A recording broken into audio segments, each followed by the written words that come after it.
Hello again. A little bit of a slow start to today, but I feel quite good. Not quite as good as 2 days ago, but better than yesterday. So there's likely to be some fairly engaged reading. And in fact, it happened again. Don't know why. But I just read about 9 minutes of this chapter, and once again I pressed stop, and Photo Booth gave me nothing but a blank 0-second corrupted file. So, chin up, try again. I feel very glad that I decided to read this book, because there are 2 chapters that I've very affected, and as you saw if you were watching, where I felt fighting back tears of sadness in one and fighting back tears of laughter in the other one. And it's very nice, particularly with the video. I think to have that kind of, since I'm trying to do a human kind of reading, to have that kind of stuff show up, particularly with the video, and to not have it be a very formal, conventional audiobook reading. Anyway, here we go. For the second time, Chapter 7, Feast and Famine. I sat down, or rather squatted down, to eat my first meal with the people. Ihalmuit placed the great tray on the floor of the tent, and we 5 men grouped ourselves around it. That tray was a magnificent piece of work, nearly 4 feet long by 2 feet wide, with upcurved ends and sides. It had been constructed with what must have been heartbreaking labor, for the little planks, hand-hewn from tiny dwarf spruce of the southern Barrens. At least 30 small sections of wood had been meticulously fitted together and bound in place with mortise joints and pegs of deer horn. The seams had then been tightly sewn with sinew so that the whole tray was waterproof. The tray was magnificent, but its contents were even more impressive. 6 parboiled legs of deer were spread out in a thick gravy which seemed to be composed of equal parts of fat and deer hairs. Bobbing about in the debris were a dozen tongues, and like a cage holding the lesser cuts of meat, there was an entire boiled rib basket of a deer. There were side dishes, too, for Ihalmuit made a trip to a cache outside and returned with a skin sack full of flakes of dried meat, which he unceremoniously dumped on the cluttered floor beside me. Nor was that all, for Hiqua's wife fetched a smoking bundle of marrow bones as her contribution to the feast. These had been neatly cracked so that we would have no trouble extracting the succulent marrow. I was very hungry, yet the sight of this vast array of meat left me a trifle weak. But it was evident that I was the only one to suffer any qualms of stomach. The others were waiting impatiently for me, as the major guest, to make the first move. The etiquette of the situation eluded me. I took my sheath knife and cautiously sawed off a good chunk of leg meat, scraped the incrustation of hairs from it, and cuddled it in my lap, since there was nothing else that could serve as a plate. Now Franz and the 3 Ihalmuit men tusked in. I use that word advisedly, and Ahoto seized an entire leg.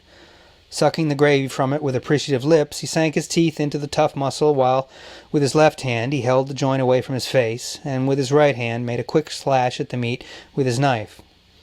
I watched in horrified fascination.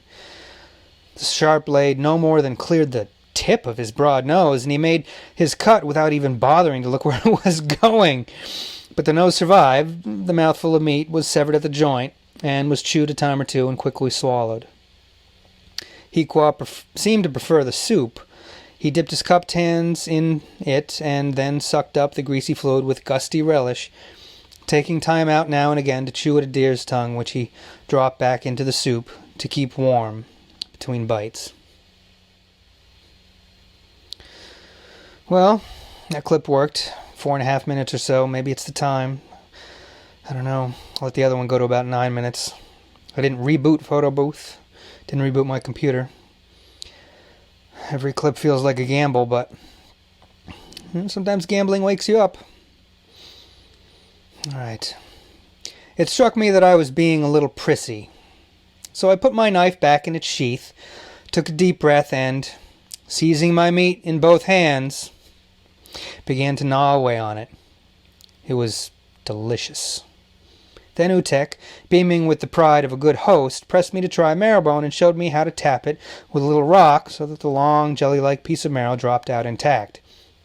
I know I was in no position to be an Epicurean judge, and you can doubt me if you wish when I tell you I have never tasted anything quite as good as that hot marrow.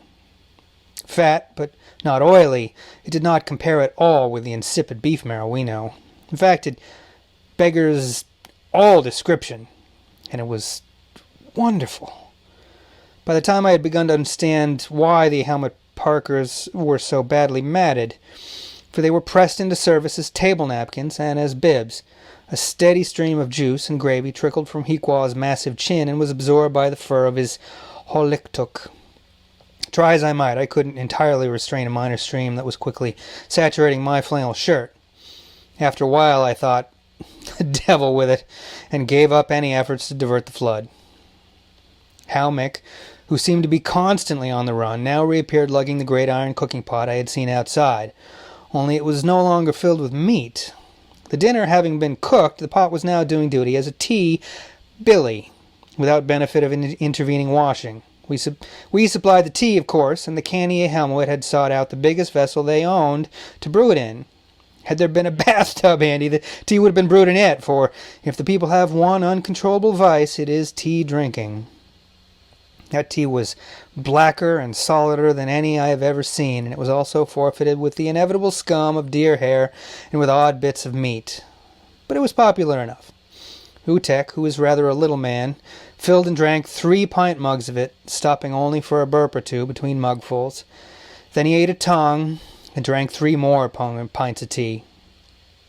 Everyone else was just as thirsty, and the big pot only lasted about 20 minutes before it was sent back for a refill, with the old tea leaves left in it to help strengthen the new brew. Naturally, such a tremendous fluid intake had its inevitable results, and as the dinner guests were constantly leaping to their feet and dashing out behind the tent, all save Hiqua, who was too old and dignified a man to dash on such a trivial errand. He solved the problem by making use of a large can standing near the bed. He simply reached for it when it was needed. As it grew full, and it did frequently, his elderly wife removed and emptied it. It wasn't long before I was too full to tackle even one more marrowbone. Friends felt the same, but the other men continued their attack on the heaping mound of meat until it was all gone, to the last drop of gravy. Then, while they sat back and burped with prolonged fervor, Ihalmuit took the tray away, refilled it, and the women had their meal. That was my first dinner with the Eskimos, but not, as may have seemed inevitable, my last. 5 times each day we sat down to a new meal, and in between we had light lunches. Well, there is food in the Ihalmuit camps. 5 meals a day is considered barely adequate, though on the trail a man must manage to subsist on 3. The cooking varied somewhat, but the food did not. The rule was meat at every meal, and nothing else but meat, unless you could count a few well-rotted duck's eggs, which served as appetizers. To satisfy my curiosity, I tried to estimate the quantity of meat Hiqua put away each day. I discovered he could handle 10 to 15 pounds when he was really hungry, though otherwise he probably subsisted on somewhat less. All right, before I break at 5 minutes, just some more thoughts on the utter joy you must have living in a world like that, knowing the complete terror of winter starvation and hunger and death, and then the plenty of really, natural and earned food like that, not the kind of coldly, almost unearned food that we just sleepily get at the stores. Wish I could have joined in that meal. This tremendous intake of protein probably explains the Eskimos' thirst for tea, or, if no tea is available, for water. The toxic waste from such quantities of meat would strain the best of human kidneys, and only by drinking several gallons of fluid every day can the Ihalmuit manage to adjust to their amazing diet. Their bodies seem to have undergone some physical modifications as well, for when you see an Ihalmuit naked, as a visitor sees them every night, you notice that their body thickness, back to front, looks as great as their body width, both measurements taken at the waist. This typical shape presumably results from the enlarged liver needed both to store glycogen against lean periods and to deal with the completely protein diet. It most certainly is not a sedentary pot. The words food and deer are practically synonymous throughout the Barren Lands, but though there is a certain monotony in the choice of food, there are many ways of preparing it. First, there is the natural style, and I've eaten my meat this way and found no complaint with it, except perhaps that raw meat is singularly tasteless. I wouldn't know. If the Ihalmuit hunter shoots a deer for food, then when he is on a trip far from the camps, he seldom bothers to go to the trouble of building a fire. Usually his first act is to cut off the lower legs of the deer, strip away the meat, and crack the bones for marrow. Marrow is fat, and an eternal craving for fat is part of the price of living on an all-meat diet. With the marrow disposed of, the hunter may slit the animal's throat and catch a cup of blood, for while the people do not know the use of salt, they do seem to crave it, and to satisfy their craving with blood, where the saline concentration is very high. Now, having satisfied some of his specific cravings, the hungry hunter slices through the flank of the beast and carefully picks off the bits of suet clinging to the entrails. If he is still hungry, and he usually is, the hunter may also cut off part of the brisket if the animal is fat. Before leaving the carcass, he takes out the tongue and sometimes the kidneys, and these he carries with him until he can find time and fuel to light a fire. All the parts that I have so far mentioned can be eaten and cooked, of course, and when it is possible they will be cooked, for the Ihalmuit do not eat raw meat from choice. When only an open fire is available, cooking methods are delightfully simple.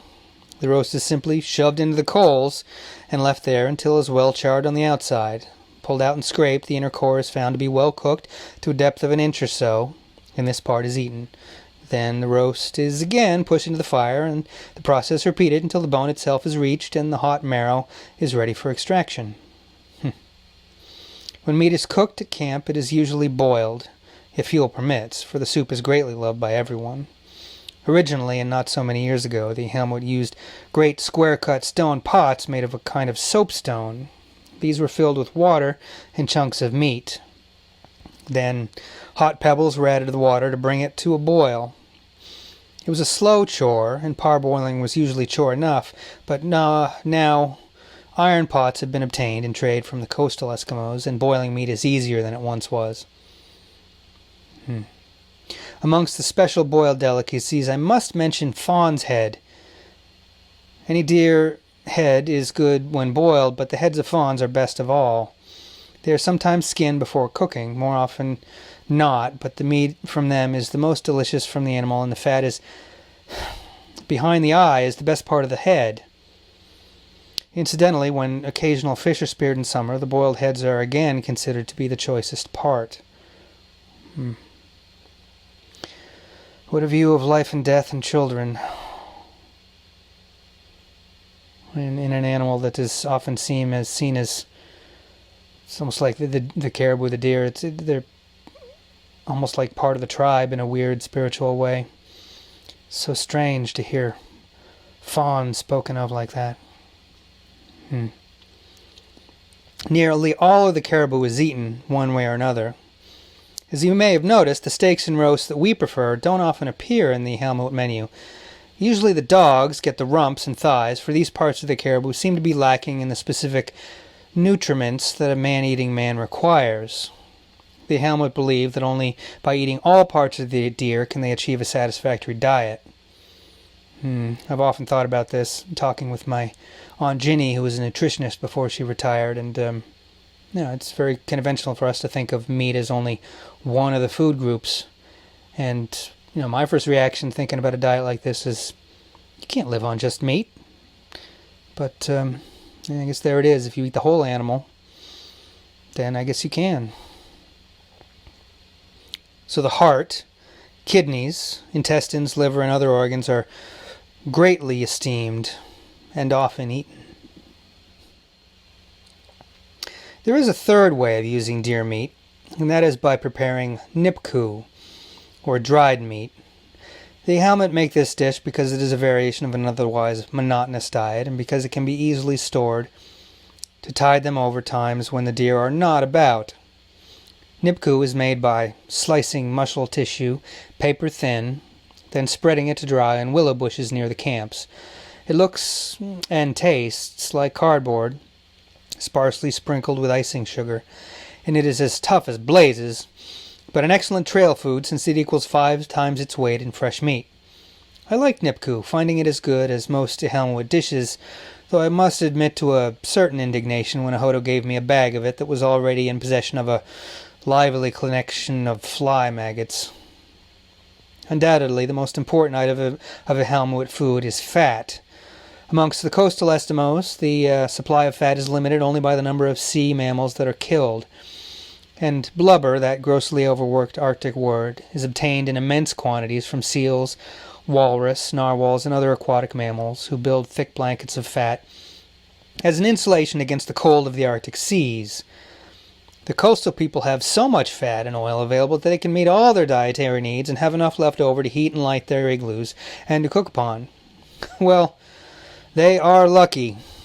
The inland people of the plains must depend for fats on what they can obtain from the deer, and the caribou is no substitute for a seal as a source of oil.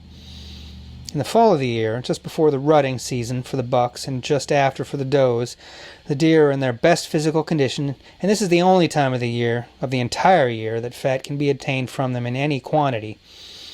Buck deer, killed in the autumn, may carry 30 pounds of pure white suet under their hides, and though this sounds like a lot, when it is rendered down, it gives a much smaller quantity. It takes a great many fat buck deer to equal one seal in the production of oils. During the fall hunt, the Ihalmuit must collect sufficient fat to meet the year's needs, but there is never enough to provide fuel, food, and heat together. As a result, the winter igloos generally remain entirely unheated and almost without artificial light during the interminable winter darkness. Yet the people manage to survive temperatures of 50 degrees below zero in their winter homes because the fat is being burned within their bodies. Each man is his own furnace, and as long as there are enough blocks of deer fat to last until spring, the people manage to stay alive under conditions which seem completely inimical to the maintenance of human life. Enough fat is the answer, and the sole answer, to winter survival in the Barrens. The importance of fat as fuel is, however, only part of the story. Even in summer, when the problem is to stay cool, fat remains absolutely essential to the well-being of people. I had its importance demonstrated to me during one long canoe trip Franz and I took. We were short of supplies. In fact, we were completely out of them except for a pound of tea, half a pound of lard, and some ammunition. So we lived by rifle, and we lived on deer. It was late summer then, and the deer were extraordinarily thin as a result of long months of persecution by flies, and so our diet consisted almost entirely of lean meat. For the first few days, I made out very well on 3 meals of lean meat a day, but before the end of the week I was smitten with an illness which, for want of a better name, I call mal de caribou. It was an unpleasant illness to have during a canoe voyage. The river was fast and filled with rapids, but nevertheless I had to go ashore at frequent intervals, whether we were in white water or not. And I had to expose myself so often to the insatiable flies that it became painful for me to sit down. But persistent diarrhea was only part of the effect of mal de caribou. I was filled with a sick lassitude, an increasing loss of will to work that made me quite useless in the canoe. I began to get really worried. Memories of dysentery in Sicily came uneasily back to my mind, and the thought that the nearest medical aid was 300 miles away did not bring me much comfort. Then Franz turned physician. One evening he took our half-pound of precious lard, melted it in a frying pan, and when it was lukewarm and not yet congealed, he ordered me to drink it. Strangely, I was greedy for it. Though the thought of tepid lard nauseates me now, I drank a lot of it, then went to bed, and by morning I was completely recovered. This sounds like a shock cure, but in fact I was suffering from a deficiency of fat, and I did not realize it. Really clear memories for me there of childhood, partly because I was, a good, obedient, healthy child, and what science taught back then about fat being bad, avoiding fat at all costs. I was sort of morally abhorred and physically tasted by fat, and cut it off any meat. I want the leanest meat possible, and it was almost a joke to some people how much I avoided fat. And one time, as a joke, at Christmas, I was given other gifts of two, of course, but at Christmas, one of my gifts was a humorous gift, and I opened it up, and it was a container of lard. I wasn't laughing, but everybody else was laughing, and there were some times that I felt kind of unhealthy. Maybe I was deficient in fat, and maybe I should have melted and drank that lard. That would have really stuck it to everybody. Well, it just happened again. Lost about an 8-minute clip. Keep at it, stiff upper lip. Exactly what the physiological effect of fat, apart from its straight nutrition value, is on the metabolism of a meat eater is something I do not know. But I do know that man cannot function on lean meat alone.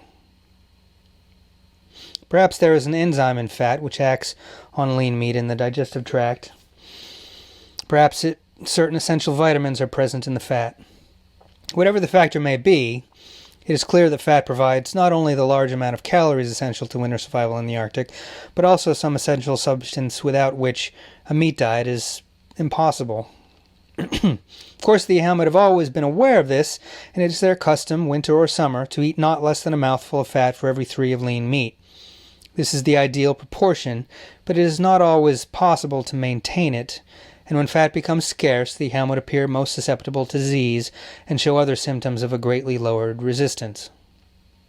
So the point I wish to make is that fat is not just a cold weather fuel for the Eskimos, but it is a vitally essential part of their everyday diet.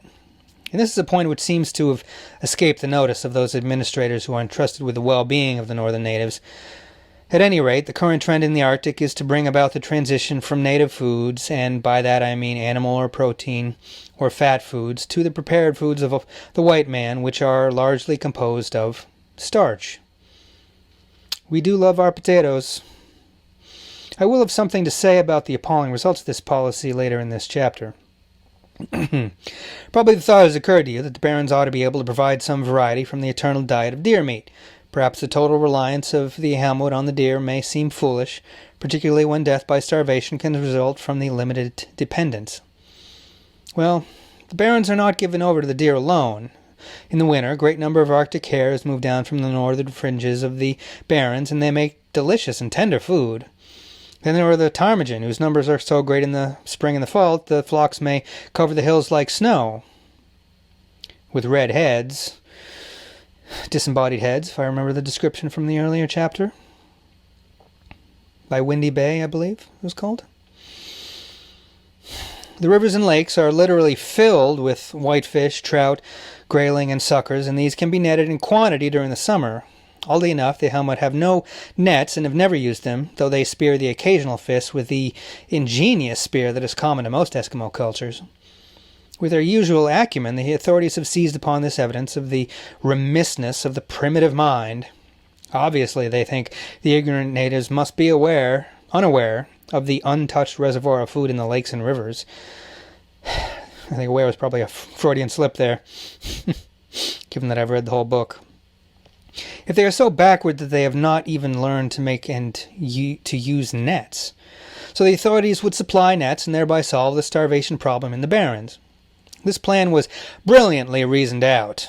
On my return to the Barrens in 1948, I was given a large supply of nets to distribute to the Ihalmuit, and I was told to instruct the people in their use so that they would never again be faced with a starvation winter. I took the nets, for it is of no use to argue with men of government, and in due course I gave them to the people and showed them how to use them. The Ihalmuit thanked me, for they are a courteous lot, and they humored me by further borrowing my canoe and learning to set the nets. Certainly I fulfilled my orders, and I have no doubt that it was a source of satisfaction to the authorities in Ottawa. However, there are some minor points which have been overlooked by the enthusiastic agents. In the first place, the Ihalmuit have kayaks, but no other kind of boat, such as the open umiak of the coast Eskimos, and it is exceedingly difficult, if not impossible, to set or service a net from a kayak. In the second place, it is during the winter and early spring that starvation comes to the people, and the problems of setting nets under 10 or 12 feet of freshwater ice would baffle even the ingenious Ihalmuit. Yet these physical problems are relatively unimportant. There was a reason why the Ihalmuit have never learned to make and to use nets, for they are perfectly well aware of the fish that could have been had for the taking. They also know that the results of fishing on a large scale are simply not the kind of results that can support human life in the Barrens. It all comes back again to the problem of fat. No inland fish, and this applies equally to hares and ptarmigan, can supply even a fraction of the fat requirements of the people. Fish are fine in the summer as a dietary supplement when there is plenty of food, in any case. In winter, a prolonged diet of fish would be as disastrous as poison to the people, and starvation in the form of fatal deficiencies would smite those whose bellies are distended with fish as violently as it would smite those whose bellies are empty. Later I will tell you of the race of northern natives who were weaned over from deer meat to fish. It is evident from that tragedy which resulted that it did not make its mark upon the official minds of men in high quarters. I find myself thinking about another book, maybe off Daniel Quinn's recommended reading list, Continuum Concept, which deals with tribal culture in the Amazon rainforest, although I may be confusing it with a documentary I saw. But they would often be, the meat around them would be overhunted, and they would be forced to subsist only on the bananas alone, or maybe plantains, and they would have the same problem. It wouldn't be a deficiency of fat and too much protein, but a deficiency of protein from too much, whatever you would say is in bananas and plantains. Never, I don't think, underestimate the ability of bubble-living civilized people to underestimate the intelligence of natural-living, quote-unquote, primitive people. The deer must be fed, the deer must feed the people, and the deer alone can give the people life. In the years to come, the Ihalmuit will eat deer meat as they have done for countless centuries, and as their bodies demand that they continue to do. If and when the time comes that there are no more deer, then the last Ihalmuit will die in their igloos, and the problems that they pose to us as their guardians will not be problems any longer. The fish nets will fray and whiten on the rocks by the shores of the little lakes, but there will be none to use them. They will remain for a while as symbols of the type of aid that we gave to the people in their extremity. Now I am going to speak for a while of famine. I want to tell you something of the real but hidden cause of the destruction which has come upon all the northern natives, Eskimo and Indians, wherever white men have come amongst them. It is not a pretty tale. Perhaps you've heard of the decimation of the forest Indians, brought about by disease, by lack of adaptability, by inherent laziness and indolence, or by other causes. You may have heard of these things, but you have never heard of the truth, for all of these apparent causes are but manifestations of the real destroyer, which is starvation. If you ask about the thousands of Indians and Eskimos who die each year of tuberculosis, if you ask about the measles and smallpox epidemics, which in the last 2 decades had destroyed over 1/10 of the northern natives, and if you ask whether those people too died of starvation, I will answer that they did. Let me explain. To begin with, one of the most popular apologies for our failure to preserve the northern races from destruction has been the theory of acquired immunities. It is something natives haven't got, and cannot get, if we believe the propagandists. And yet no medical authority has ever been foolish enough to say that certain races can develop certain immunities to disease while others cannot. The theory that Eskimos and Indians are, and always will be, lacking in the immunities we possess has been used to explain our inability to check the ravages of tuberculosis and the other diseases that yearly take a tremendous toll of the natives, the northern natives. But this idea is as untenable as the theory that Aryans are superior to Semitic peoples. Immunities to diseases are acquired, and the ability to acquire them belongs to all men. But if it were simply a question of immunities, then the Indians of the Mackenzie River region would long since have acquired all they needed. For disease has been a mighty killer in that land for a century and a half. And yet the children of survivors of ancient epidemics still die by the hundred when a plague comes down the river and into the huddled settlements. It looks then as if the immunities apologists may be correct. But it only looks that way. I loathe statistics, but I must quote these to prove my point. The reported death rate from tuberculosis in the Canadian Northwest Territories between 1937 and 1941 was 761 per 100,000, as compared with 50 per 100,000 in the rest of Canada. This figure includes only those native deaths examined by a medical officer. There is good reason to believe the true figure should be well over 1,000 deaths, since a high proportion of the northern peoples die and are buried without the knowledge of white men.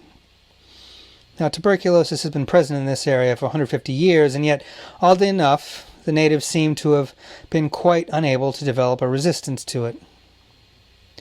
What has starvation to do with all this? Shall I explain with men instead of figures? On Reindeer Lake in northern Manitoba, there is a settlement called Brochet. It is the center of the surviving numbers of the branch of the Chippewayan Indians who call themselves Idthan-el-Deli, eaters of the deer. In 1860, when Brochet was already a well-established trading post, there were about 2,000 members of the Idthan band, and theirs was a peculiar and demanding life. In the winter they lived in tents within the borders of the high Arctic forests where the deer also wintered. In spring, when the deer moved out into the Great Plains, the Idthan people followed after. So the Idthan band annually traveled over 1,000 miles through the Barrens, the home of the Ihalmuit. In the 18th century, the famous explorer Samuel Hearne journeyed overland across the Barrens from Churchill to Coppermine River with a band of these Indians, and he speaks, as do many others, of the almost superhuman endurance and physical capacity of the Idthan people. In the winter of 1948, when I lived with the Idthan-el-Deli at Brochet, they numbered as little as over 150 men, women, and children who spent the winters on their scanty trap lines, starving through the cold months until they could fish for life along the open rivers. They no longer followed the deer on the long trek into the Barrens. Instead, they followed the deer on the long trek to extinction. They are a passive, beaten, hopeless people who wait miserably for death. They are unclean, weak-bodied, sick caricatures of men who spend their days in an apathy broken only when utter necessity drives them to make an effort to live a little longer. Also, and despite almost a century of contact with white men, they have acquired no immunities. It has been nearly 100 years now since the Idthan-el-Deli began to starve. Starvation first came to them when they began to exist on a winter diet, which now consists of 80% white flour with very little lard and baking powder, and in summer almost nothing but straight fish. The Idthan people now get little of the red meat and white fat of the deer, once their sole food. These generations have been born and lived, or died, upon a diet of flour, bannocks, and fish eaten 3 times a day and washed down with tea.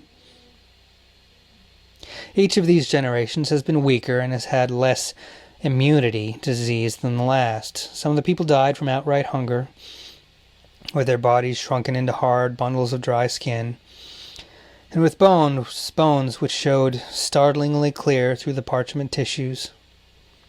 But most of them died coughing blood, or with festering membranes clogging their throats, or with huge sores upon the surfaces of their thin bodies. They also were the victims of that long starvation. I just skipped ahead in my Kindle. I think this will be the last section of the chapter.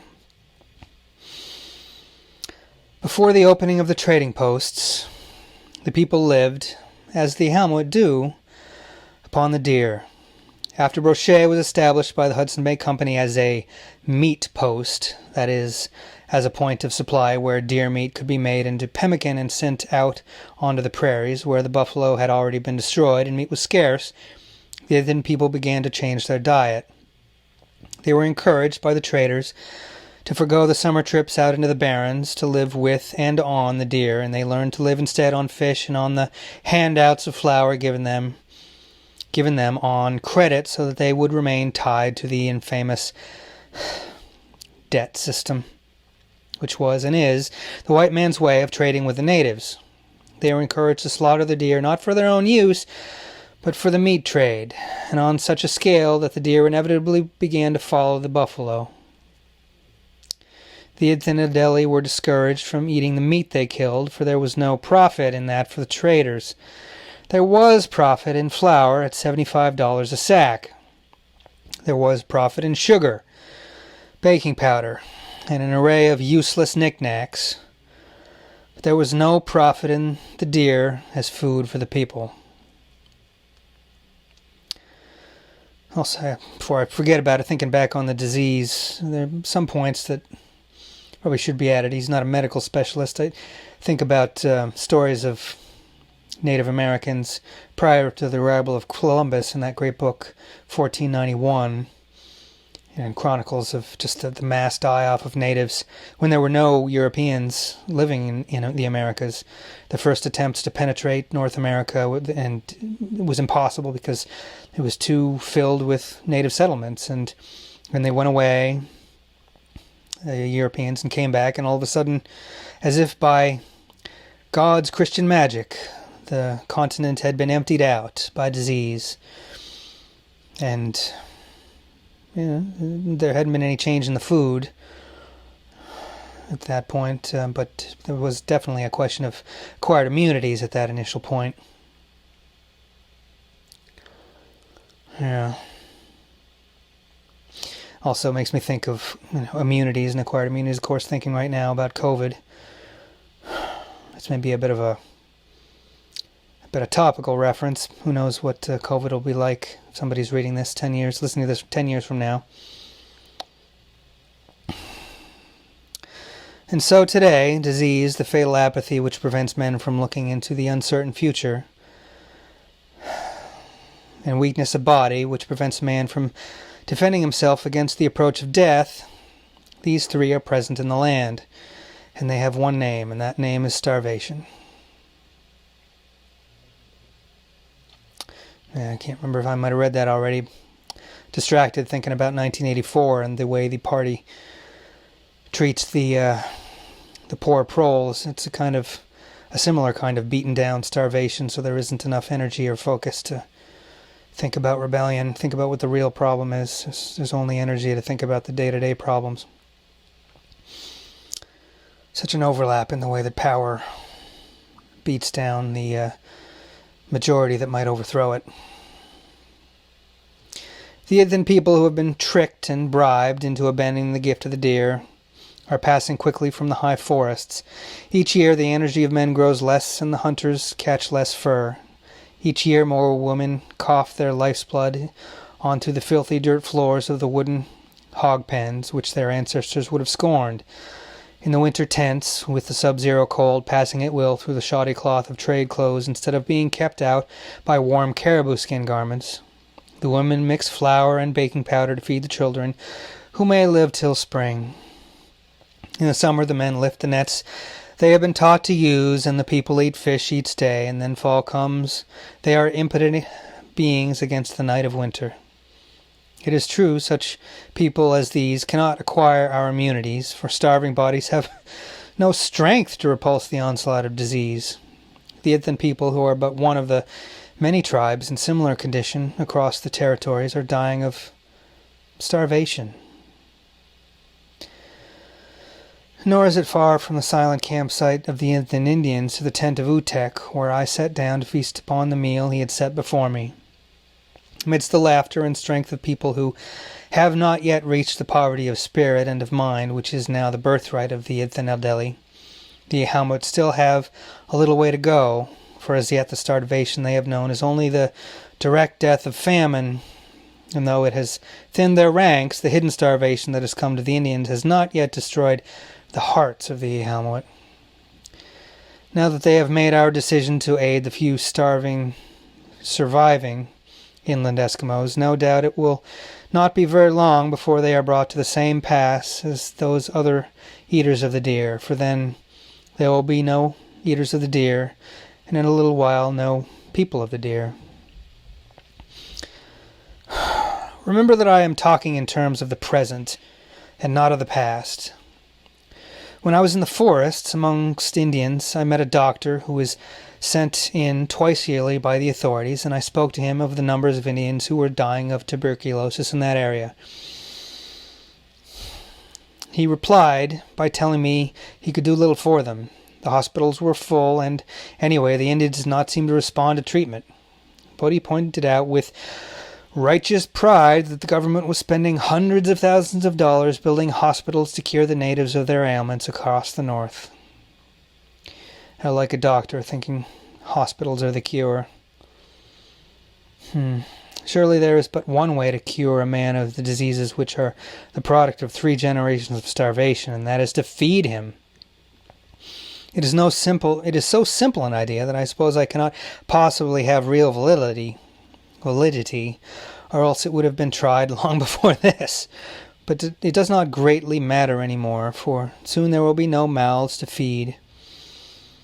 These disintegrating men, contemporary Indians, are not God's creations, as the missionaries would insist, but were created at our hands. They will not need great hospitals, for it is quite true after all, they are incapable of building up immunity against starvation.